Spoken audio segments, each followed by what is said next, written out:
Ay, di usap ko isa. Ay, dito ko pala. I, Lucila Chenza, eldest sister of the triplets of Mama Lisa.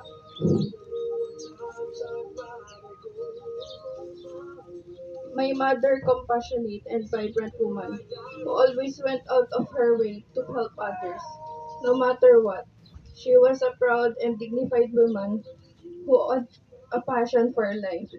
She had a wonderful sense of humor, which endeared her to everyone she came in contact with, and and it is a great testament to her nature.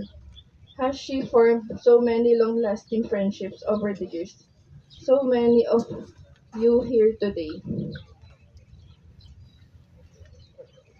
It is an honor to stand before you and share my precious memories of my mother. She will be missed by all, but her memory will live on with us all forever.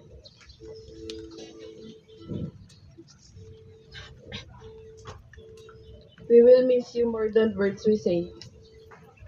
Gusto ko sana magpasalamat sa lahat ng pumunta dito ngayon para kay mama. Sa lahat ng tito, tita, mga lolo't lola, mga kabatchmate ni mama, lahat ng kaibigan po.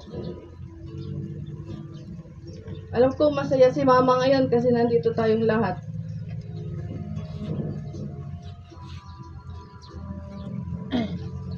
Sana maging maayos na rin yung lahat.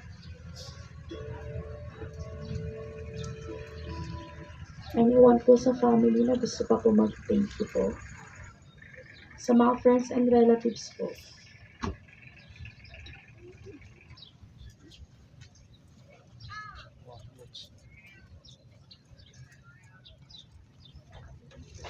Thank you so much for those touching words of